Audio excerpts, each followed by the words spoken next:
surprise pour vous. We've got another surprise for you. Et si maintenant, what do you think that surprise is? Ah, peut-être. Est-ce qu'on accueille sur scène peut-être toute l'équipe de La Belle et la Bête? Eh oui! Ils vont tous nous faire un plaisir. Je vous demande d'applaudir, s'il vous plaît, bien chaleureusement, le réalisateur du film, Bill Condon, Emma Watson, alias Belle, Dan Stevens, La Bête, Josh Gad, qui joue le fou, Luke Evans, alias Gus the Dog, et bien sûr le maestro lui-même, Alan Menken. Hello to all of you. Hi. Thank you so much. Bienvenue. Welcome here in Paris. I have a first question. I'm going to ask a general question. I'd like you each to answer one by one, if you don't mind. If anyone speaks French, you are more than welcome to pitch in. Alors, la question, est-ce que c'était difficile quand vous avez fait ce film, parce que bien sûr, on respecte le film d'animation d'origine, mais on voulait quand même donner un nouvel souffle, recréer en quelque sorte. Donc, qu'est-ce que vous voulez passer justement à une nouvelle génération qui allait découvrir ce film ce soir? My question is, how would you guys say, one by one, what you wanted to bring to a new generation of filmgoers with this new Beauty and the Beast? Emma? I mean, the original is so wonderful, and it was one of my favorite films when I was growing up. So I think I wanted to stay, true as far as possible to it. So it's so wonderful. But really, it was about can we add something? Can we give more detail? Can we give more depth? What can we give audiences which explains a bit more about Belle's backstory, a little bit more about Beast's backstory? Can we pull it out a little bit more? And it was so fun to do that. Voilà, donc Emma, elle lui disait qu'en fait, c'est vrai pour elle, le film d'animation était incroyable, mais ce qu'elle voulait apporter, c'était un peu plus d'approfondeur, d'essayer de étouffer un peu, si vous voulez, les histoires, donner des histoires arrière de certains personnages qu'on n'avait pas vus dans le film d'animation. Dan?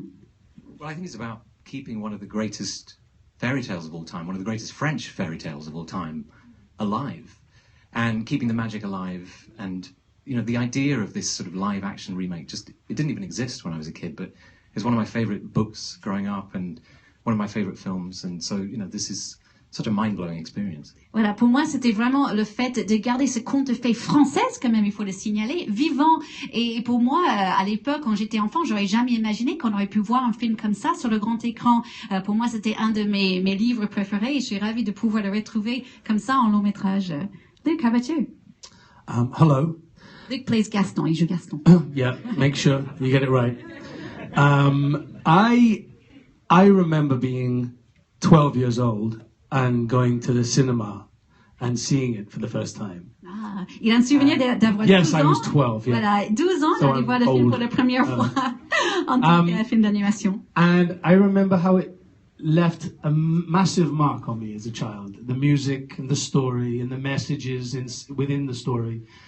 And to think that now we represent the live-action version to a brand new generation that will go and watch this movie and have that sparkle inside of them that I had as 12 years old is quite a nice thing. And it's a lovely feeling to think that when the new generation comes and watches this film for the first time, it might be their first time of seeing Beauty and the Beast. So. Donc Luke nous dit, il a un souvenir quand il avait 12 ans d'aller voir le film d'animation au cinéma et d'avoir un vrai étincellement comme ça au fond de lui en regardant le film, et ça lui touche réellement de pouvoir faire livrer cette même petite étincelle au cinéma avec cette histoire de La Belle et la Bête pour une toute nouvelle génération qui va découvrir le film comme ça en prise de vue réelle. You missed a bit. No, sorry. I'm doing short. Alan. Well, pour moi. Allez-y, Alain. Oui, Now back to English. On the one hand, it's great to be the keeper of the flame. And Howard Ashman and I created this score, and I was there at the very beginning. And on the other hand, it's great to let go of that and be a part of a team that's reinventing something. So I've really enjoyed making that transition and having this be a new experience. And as Emma said, really writing material that goes into the backstory and more of what's inside of the story and what's inside of the relationships more. So it was really a joy. Donc Alan nous disait, bien sûr, lui, il est depuis le début avec Howard Ashman, qui a coécrit la musique avec lui, qui est malheureusement plus là. Et donc lui, il est toujours un peu cette mémoire vivante de cet film à l'origine. Mais ce qu'il aimait aussi, c'était cette transition justement du passé vers l'avenir, enfin plus. Josh, how about you? Bonjour, bonsoir. Je m'appelle Josh. Merci. That's it. Very good. Thank you. I think all that was Bibliothèque. I'm just going to add qu'est-ce que c'est before I say anything. Qu'est-ce que c'est? Ça marche très bien comme ça. Yeah. I grew up like Luke. I was 10 years old, so I'm younger than Luke. And I I'd just saw. like to point out that the film came out the year I was born. Whatever. Juste pour les rappeler. Qu'est-ce que c'est depressing? Donc Josh il disait, il avait 10 ans quand Yeah. le film est sorti et elle m'a dit, moi je veux juste vous dire que moi j'étais née l'année que le film est sorti. Yeah. I've now made myself the most unpopular person. Voilà, mais je suis le moins populaire de l'équipe. Josh, please. Yeah, so I'm an old man now. You. I saw it when I was 10, and I remember it was this new sensation of being in a cinema and applauding at the end of the brilliant songs that this genius and his partner created.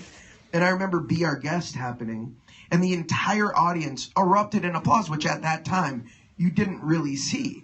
And, it was, for somebody who grew up in theater and watching theater, it was the closest sensation to seeing something that resembled that, right? And for me, now I'm a father of 2 little girls. Like Luke said, this will be their version. This will be the version that defines their generation, I think. And that, continuing that tradition of telling this incredible story with these incredible songs, it's a privilege and an honor. And I think that it's something that hopefully you're going to define 2 generations worth of children. And then we'll do the animated adaptation of the live version, kind of, yeah. The video. Voilà. Donc juste pour traduire ce qu'il vient de dire Josh il disait donc il avait 10 ans qu'il était dans le cinéma pour la première fois justement regarder ce film. Il a dit ce qui lui a marqué c'était comment les gens applaudissaient en cinéma, en fait, en salle, après les chansons que Alan, comme il dit, un vrai génie, a pu écrire. Par exemple, Be Our Guest, c'est la fête. Il entendait des gens qui applaudissaient très fort, qui étaient, pour lui, qui est un enfant du théâtre, c'était le plus proche qu'il avait de cette sensation de comment être dans un théâtre au cinéma, si vous voulez. Et il dit que maintenant qu'il a 2 petites filles à la maison, il est ravi de faire partie d'une équipe qui va présenter justement cette nouvelle version de La Belle et la Bête à cette 2e génération, comme ses filles. Et il dit tout ce qu'il peut espérer, c'est qu'ils vont pouvoir enfin peut-être un jour faire une 3e version. Alan disait en déconnant peut-être un jeu vidéo après ou un film d'animation du long métrage plus tard pour qu'il y ait une 3e génération qui va pouvoir encore connaître cette histoire. Bill. I'm very impressed by what just happened. Thank you. Incredible. Bravo. Thank you. Bill, how about you? Like Dan, I come back to the original story. It's the durability of this tale that was written in 1740. The countless versions, the ballets, the TV shows, the movies, the stage adaptations. It's a story. It's a reminder, that we all need very often, to dig deeper and to look behind the surface of the sort of surface dazzle and beauty. So I think the fun is being able to tell that story in our own time, and to adapt it to everything that's going on today. Donc Bill, il se rejoint à Dan, ce qu'il disait tout à l'heure. Pour lui, c'est vraiment de retrouver les origines de l'histoire de 1740, de le livre, de la télévision, de toutes les versions. Et pourquoi ça marche autant depuis toutes ces générations? Parce que c'est pas des thèmes qui sont plus profonds, c'est vrai, thèmes nobles qu'on retrouve dans cette histoire. Alexis, je sais que vous parlez français. Donc on va vous laisser parler français. Pour vous, c'était comment pour vous de faire partie de cette équipe? Eh bien pour moi, bonjour à tous déjà dans un premier temps, bonsoir. Pour moi c'était extrêmement excitant dès le début quand j'ai su que Bill voulait que je sois dans l'adaptation parce que après m'avoir vu sur scène dans La Belle et la Bête au théâtre Mogador, pour moi c'était vraiment très intimidant de me retrouver avec ces artistes-là sur le plateau et j'étais extrêmement curieux de savoir comment est-ce que Bill allait pouvoir adapter cette nouvelle version de La Belle et la Bête. Et en fait l'idée c'est vraiment de garder cette nostalgie qu'on a tous. Moi La Belle et la Bête c'est le premier film que je suis allé voir quand j'étais petit et donc du coup c'est un souvenir qui m'est très cher. Et vraiment, ce qui a été transmis vraiment dans ce film, c'est un équilibre parfait entre la nostalgie et la modernité. Il ne s'agit pas vraiment de tout réécrire, mais vraiment de creuser les parties qui ont qui ont été survolés peut-être dans le dessin animé original. Et là, vraiment, on va vraiment très très très loin dans toute la psychologie de tous les caractères. Et donc, en ça, c'est vraiment exactement ce que tout le monde veut voir. So Alexei was just saying how much he appreciated Bill discovering him when he was at the Mogador, because he played in this in the show in Paris, and how fortunate he was that he was found, and how much he likes this sort of link between the past and the future that we really find in the film that you did. Bill, maybe just a few words to wrap up. This is your baby, and Alan. Well, I just say, I'm so thrilled. This is the first time we're showing it. We finished this only a week ago, believe it or not, after 3 years. Donc on vient de finir le film il y a une semaine après 3 ans de travail, donc c'est la première fois qu'on le montre. And you'll see, you face that question, how do you do a clock that looks like a human?